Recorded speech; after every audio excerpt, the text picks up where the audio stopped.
In the late 1800s, Thomas Otto and his family moved into a mansion at the corner of Eaton and Simonton Street in Key West, Florida, which is now known as the Artist's House.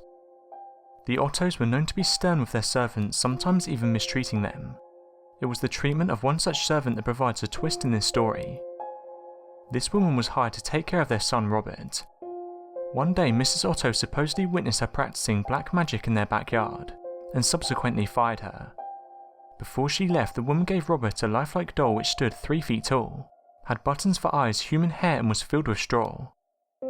Dolls that resembled children were not unheard of during this time, but this one proved to be special. Robert named the doll after himself and often dressed it in his clothes. Robert the doll became his trustworthy companion, even taking it with him on shopping trips into town. The doll had a seat at the dinner table where Robert would sneak it bites of food when the parents weren't looking.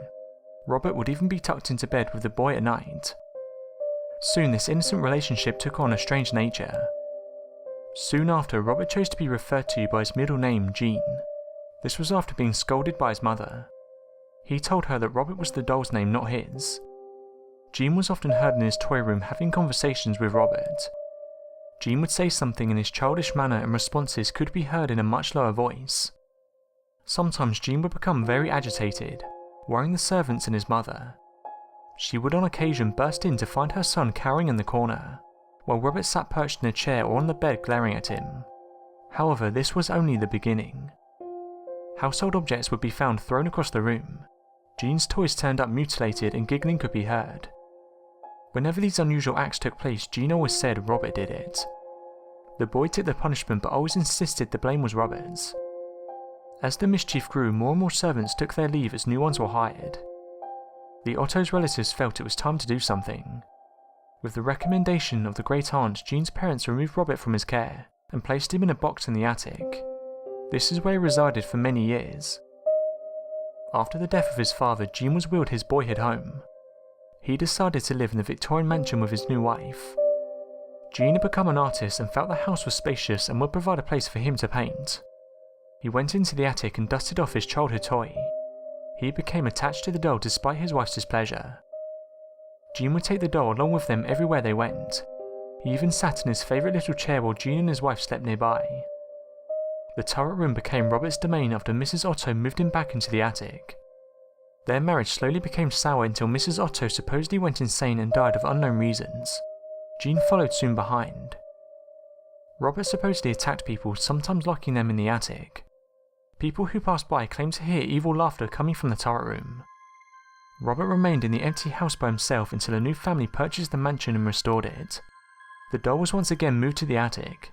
This pleased it as much as the last time. The doll was often found throughout the house.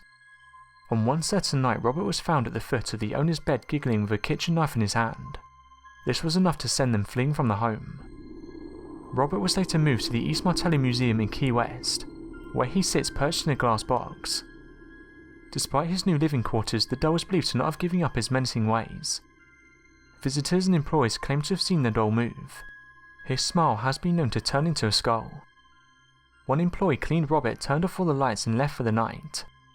The next day he returned to find the lights turned on, Robert sitting in a different position than the night before and a fresh layer of dust on his shoes. Some say he'll even curse you. If you want to take a picture of him, you must ask politely. He'll tilt his head in permission. However, if he doesn't and you take the picture anyways, a curse will fall upon you, and anyone who accompanied you to the museum. The same will happen if you make fun of him. To this day, Robert remains in the East Martelli Museum in his sailor suit clutching his stuffed lion, continuing his menacing ways.